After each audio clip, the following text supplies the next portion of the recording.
நீதிமொழிகள் அதிகாரம் 21. ராஜாவின் இருதயம் கர்த்தரின் கையில் நீர்க்கால்களைப் போல் இருக்கிறது. அதை தமது சித்தத்தின்படி அவர் திருப்புகிறார். மனுஷனுடைய வழியெல்லாம் அவன் பார்வைக்கு செம்மையாகத் தோன்றும். கர்த்தரோ இருதயங்களை நிறுத்து பார்க்கிறார். பலியிடுவதை பார்க்கிலும் நீதியும் நியாயமும் செய்வதே கர்த்தருக்கு பிரியம். மேட்டிமையான பார்வையும் அகந்தையான மனமுமுள்ள துன்மார்க்கர் போடும் வெளிச்சம் பாவமே. ஜாக்கிரதையுள்ளவனுடைய நினைவுகள் செல்வத்துக்கும் பதறுகிறவனுடைய நினைவுகள் தரித்திரத்துக்கும் ஏதுவாகும். பொய் நாவினால் பொருளை சம்பாதிப்பது சாவை தேடுகிறவர்கள் விடுகிற சுவாசம் போலிருக்கும். துன்மார்க்கர் நியாயம் செய்ய மனதில்லாதிருக்கிறபடியால் அவர்கள் பால் கடிக்கப்பட்டு போவார்கள். குற்றமுள்ளவன் தன் வழிகளில் மாறுபாடுள்ளவன், சுத்தமுள்ளவனோ தன் கிரியையில் செம்மையானவன். சண்டைக்காரியோடே ஒரு பெரிய வீட்டில் குடியிருப்பதை பார்க்கிலும் வீட்டின் மேல் ஒரு மூலையில் தங்கியிருப்பதே நலம். துன்மார்க்கனுடைய மனம் பொல்லாப்பை செய்ய விரும்பும். அவன் கண்களில் அவன் அயலானுக்கு இரக்கம் கிடையாது. பரியாசக்காரனை தண்டிக்கும் போது பேதை ஞானமடைவான். ஞானவான் போதிக்கப்படும்போது அறிவடைவான். நீதிபரர் துன்மார்க்கருடைய வீட்டை கவனித்து பார்க்கிறார். துன்மார்க்கரை தீங்கில் கவிழ்த்து போடுவார். ஏழையின் கூக்குரலுக்கு தன் செவியை அடைத்து கொள்ளுகிறவன் தானும் சத்தமிட்டு கூப்பிடும்போது கேட்கப்பட மாட்டான். அந்தரங்கமாய் கொடுக்கப்பட்ட வெகுமதி கோபத்தை தணிக்கும். மடியிலுள்ள பரிதானம் குரோதத்தை ஆற்றும். நியாயம் தீர்ப்பது நீதிமானுக்கு சந்தோஷமும் அக்கிரமக்காரருக்கோ அழிவுமாம். விவேகத்தின் வழியை விட்டு தப்பி நடக்கிற மனுஷன் செத்தவர்களின் கூட்டத்தில் தாபரிப்பான். சிற்றின்ப பிரியன் தரித்திரனாவான். மதுபானத்தையும் எண்ணெயையும் விரும்புகிறவன் ஐஸ்வர்யவானாவதில்லை. நீதிமானுக்கு பதிலாக துன்மார்க்கனும் செம்மையானவனுக்கு பதிலாக துரோகியும் மீட்கும் பொருளாவார்கள். சண்டைக்காரியும் கோபக்காரியுமான ஸ்திரீயுடன் குடியிருப்பதை பார்க்கிலும் வனாந்தரத்தில் குடியிருப்பது நலம்.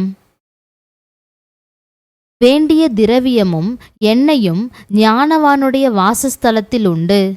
மூடனோ அதை செலவழித்து போடுகிறான்.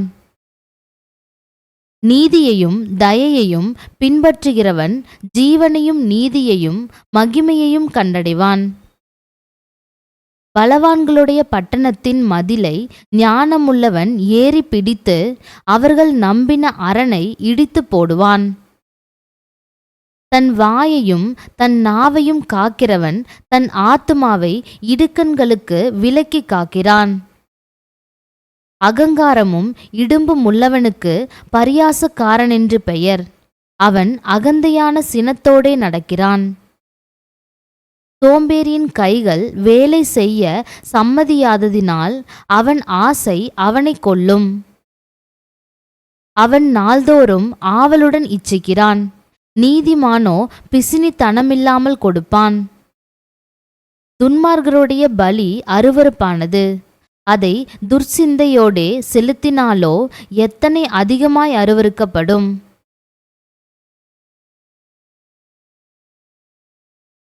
பொய்சாட்சிக்காரன் கெட்டு போவான். செவி கொடுக்கிறவனோ எப்பொழுதும் பேசத்தக்கவனாவான். துன்மார்க்கன் தன் முகத்தை கடினப்படுத்துகிறான். செம்மையானவனோ தன் வழியை நேர்படுத்துகிறான். கர்த்தருக்கு விரோதமான ஞானமும் இல்லை, புத்தியும் இல்லை, ஆலோசனையும் இல்லை. குதிரை யுத்த நாளுக்கு ஆயத்தமாக்கப்படும். ஜெயமோ கர்த்தரால் வரும். அதிகாரம் 22. திரளான ஐஸ்வர்யத்தை பார்க்கிலும் நற்கீர்த்தியே தெரிந்து கொள்ளப்படத்தக்கது. பொன் வெள்ளியை பார்க்கிலும் தயையே நலம். ஐஸ்வர்யவானும் தரித்திரனும் ஒருவரையொருவர் சந்திக்கிறார்கள். அவர்கள் அனைவரையும் உண்டாக்கினவர் கர்த்தர். விவேகி ஆபத்தைக் கண்டு மறைந்து கொள்ளுகிறான். பேதைகள் நெடுகப் போய் தண்டிக்கப்படுகிறார்கள். தாழ்மைக்கும் கர்த்தருக்கு பயப்படுதலுக்கும் வரும் பலன் ஐஸ்வர்யமும் மகிமையும் ஜீவனுமாம். மாறுபாடுள்ளவனுடைய வழியிலே முள்ளுகளும் கண்ணிகளும் உண்டு. தன் ஆத்துமாவை காக்கிறவன் அவைகளுக்கு தூரமாய் விலகி போவான். பிள்ளையானவன் நடக்க வேண்டிய வழியிலே அவனை நடத்து.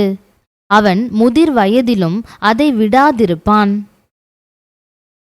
ஐஸ்வர்யவான் தரித்திரனை ஆளுகிறான். கடன் வாங்கினவன் கடன் கொடுத்தவனுக்கு அடிமை. அநியாயத்தை விதைக்கிறவன் வருத்தத்தை அறுப்பான். அவன் உக்கிரத்தின் மிலாறு ஒழியும். கருணை கண்ணன் ஆசிர்வதிக்கப்படுவான். அவன் தன் ஆகாரத்தில் தரித்திரனுக்கு கொடுக்கிறான். பரியாசக்காரனை துரத்திவிடு, அப்பொழுது வாது நீங்கும், விரோதமும் அவமானமும் ஒழியும். சுத்த இருதயத்தை விரும்புகிறவனுடைய உதடுகள் இனிமையானவைகள். ராஜா அவனுக்கு சிநேகிதனாவான். கர்த்தருடைய கண்கள் ஞானத்தை காக்கும். துரோகிகளின் வார்த்தைகளையோ அவர் தாறுமாறாக்குகிறார். வெளியிலே சிங்கம், வீதியிலே கொலையுண்பேன் என்று சோம்பேறி சொல்லுவான். பரஸ்திரீகளின் வாய் ஆழமான படுகுழி. கர்த்தருடைய கோபத்திற்கு ஏதுவானவன் அதிலே விழுவான். பிள்ளையின் நெஞ்சில் மதியீனம் ஒட்டியிருக்கும். அதை தண்டனையின் பிரம்பு அவனை விட்டு அகற்றும். தனக்கு அதிகம் உண்டாக தரித்திரனை ஒடுக்குகிறவன் தனக்கு குறைச்சல் உண்டாகவே ஐஸ்வர்யவானுக்கு கொடுப்பான்.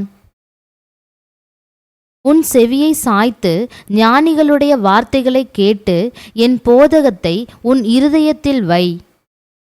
அவைகளை உன் உள்ளத்தில் காத்து அவைகளை உன் உதடுகளில் நிலைத்திருக்க பண்ணும்போது அது இன்பமாயிருக்கும். உன் நம்பிக்கை கர்த்தர் மேல் இருக்கும்படி இன்றைய தினம் அவைகளை உனக்கு தெரியப்படுத்துகிறேன். சத்திய வார்த்தைகளின் யதார்த்தத்தை நான் உனக்கு தெரிவிக்கும்படிக்கும் நீ உன்னை அனுப்பினவர்களுக்கு சத்திய வார்த்தைகளை மறுமொழியாக சொல்லும்படிக்கும் ஆலோசனையையும் ஞானத்தையும் பற்றி நான் உனக்கு முக்கியமானவைகளை எழுதவில்லையா? ஏழையாயிருக்கிறான் என்று ஏழையை கொள்ளையிடாதே. சிறுமையானவனை நியாயஸ்தலத்தில் உபத்திரவப்படுத்தாதே. கர்த்தர் அவர்களுக்காக வழக்காடி அவர்களை கொள்ளையிடுகிறவர்களுடைய பிராணனை கொள்ளையிடுவார். கோபக்காரனுக்கு தோழனாகாதே. உக்கிரமுள்ள மனுஷனோடே நடவாதே. அப்படி செய்தால் நீ அவனுடைய வழிகளை கற்றுக்கொண்டு உன் ஆத்துமாவுக்கு கண்ணியை வருவிப்பாய். கையடித்து உடன்பட்டு கடனுக்காக பிணைப்படுகிறவர்களில் ஒருவனாகாதே. செலுத்த உனக்கு ஒன்றுமில்லாதிருந்தால் நீ படுத்திருக்கும் படுக்கையையும் அவன் எடுத்துக்கொள்ள வேண்டியதாகுமே. உன் பிதாக்கள் நாட்டின பூர்வ எல்லைக்குறியை மாற்றாதே. தன் வேலையில் ஜாக்கிரதையாயிருக்கிறவனை நீ கண்டால் அவன் நீசருக்கு முன்பாக நில்லாமல் ராஜாக்களுக்கு முன்பாக நிற்பான். அதிகாரம் 23. நீ ஒரு அதிபதியோடே போஜனம் பண்ண உட்கார்ந்தால் உனக்கு முன்பாக இருக்கிறதை நன்றாய் கவனித்துப் பார். நீ போஜன பிரியனாயிருந்தால் உன் தொண்டையிலே கத்தியை வை. அவனுடைய ருசியுள்ள பதார்த்தங்களை இச்சியாதே, அவைகள் கள்ள போஜனமாமே. ஐஸ்வர்யவானாக வேண்டுமென்று பிரயாசப்படாதே, சுய புத்தியை சாராதே. இல்லாமற் போகும் பொருள்மேல் உன் கண்களை பறக்க விடுவானேன்? அது கழுகை போல சிறகுகளை தனக்கு உண்டு பண்ணி கொண்டு ஆகாய மார்க்கமாய் பறந்து போம். வன் கண்ணனுடைய ஆகாரத்தை புசியாதே, அவனுடைய ருசியுள்ள பதார்த்தங்களை இச்சியாதே. அப்படியே அவன் இருக்கிறான். புசியும் பானம் பண்ணும் என்று அவன் உன்னோடே சொன்னாலும் அவன் இருதயம் உன்னோடே இராது. நீ புசித்த துணிக்கையை வாந்தி பண்ணி உன் இனிய சொற்களை இழந்து போவாய். மூடனுடைய செவிகள் கேட்க பேசாதே, அவன் உன் வார்த்தைகளின் ஞானத்தை அசட்டை பண்ணுவான். பூர்வ எல்லைக்குறியை மாற்றாதே, திக்கற்ற பிள்ளைகளுடைய நிலங்களை அபகரித்து கொள்ளாதே. அவர்களுடைய மீட்பர் வல்லவர், அவர் உன்னுடனே அவர்களுக்காக வழக்காடுவார். உன் இருதயத்தை புத்திமதிக்கும் உன் செவிகளை அறிவின் வார்த்தைகளுக்கும் சாய்ப்பாயாக. பிள்ளையை தண்டியாமல் விடாதே, அவனை பிரம்பினால் அடித்தால் அவன் சாகான். நீ பிரம்பினால் அவனை அடிக்கிறதினால் பாதாளத்துக்கு அவன் ஆத்துமாவை தப்புவிப்பாயே.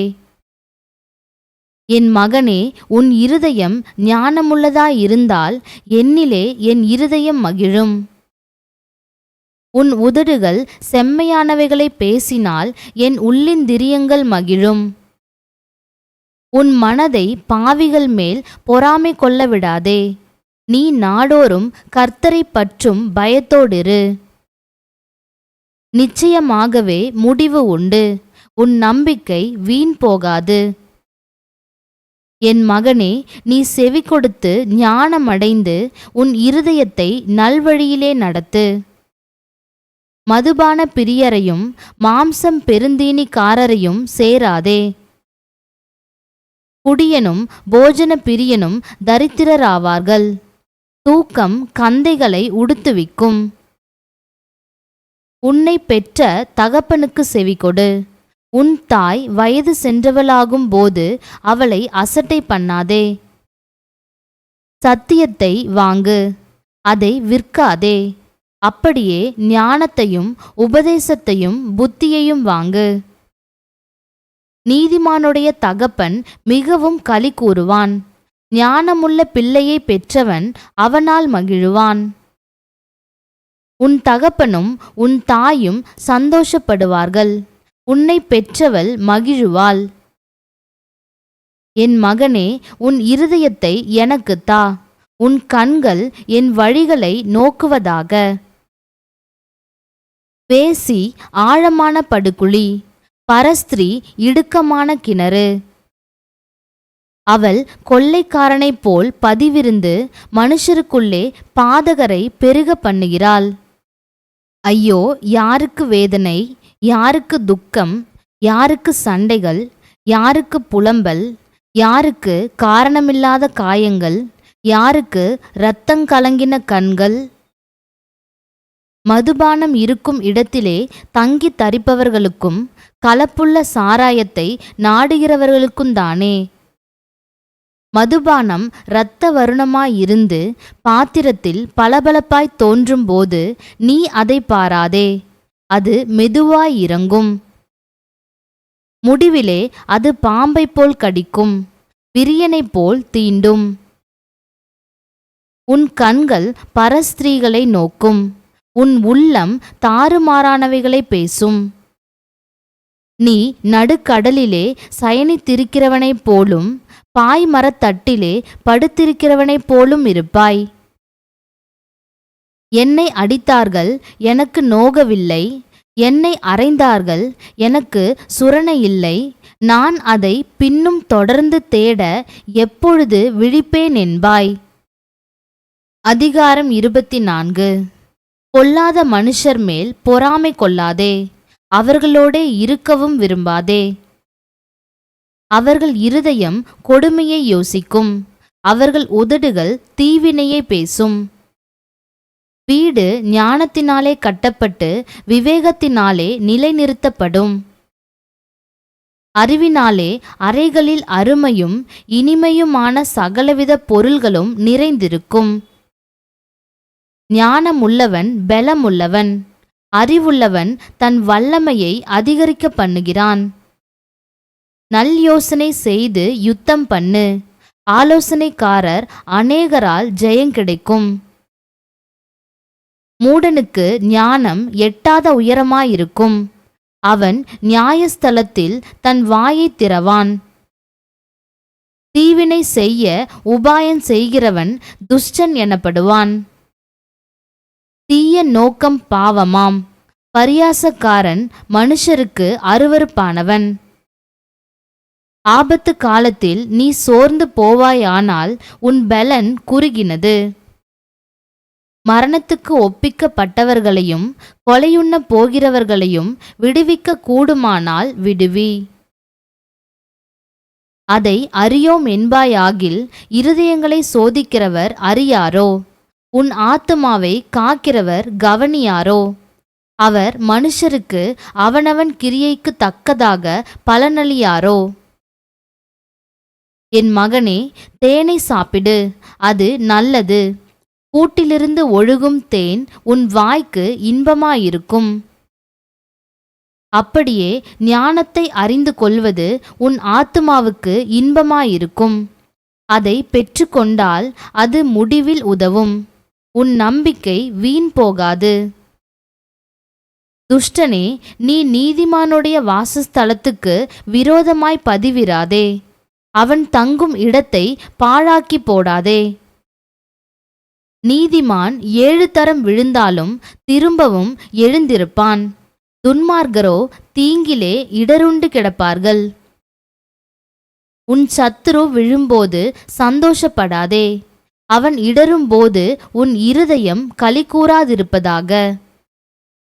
கர்த்தர் அதை காண்பார். அது அவர் பார்வைக்கு பொல்லாப்பாயிருக்கும். அப்பொழுது அவனிடத்தில் நின்று அவர் தமது கோபத்தை நீக்கிவிடுவார். பொல்லாதவர்களை குறித்து எரிச்சலாகாதே. துன்மார்க்கர் மேல் பொறாமை கொள்ளாதே.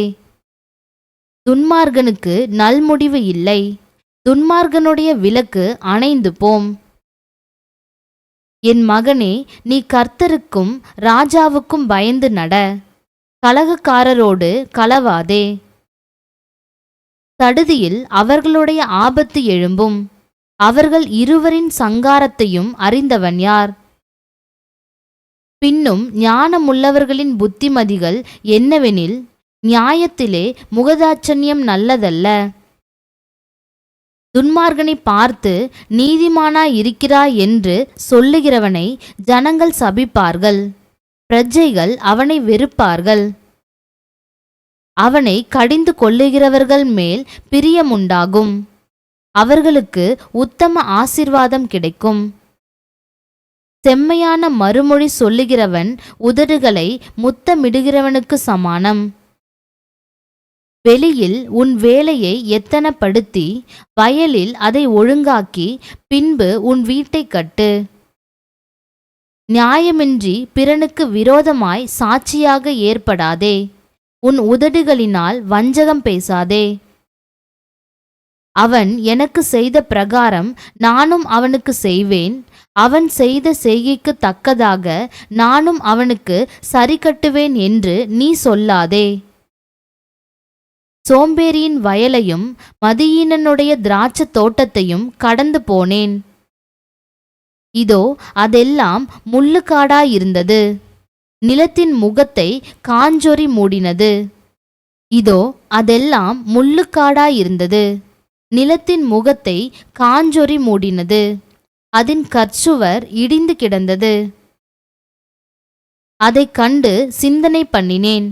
அதை நோக்கி புத்தியடைந்தேன். இன்னும் கொஞ்சம் உறங்கட்டும், இன்னும் கொஞ்சம் கை முடக்கிக் கொண்டு நித்திரை செய்யட்டும் என்பாயோ?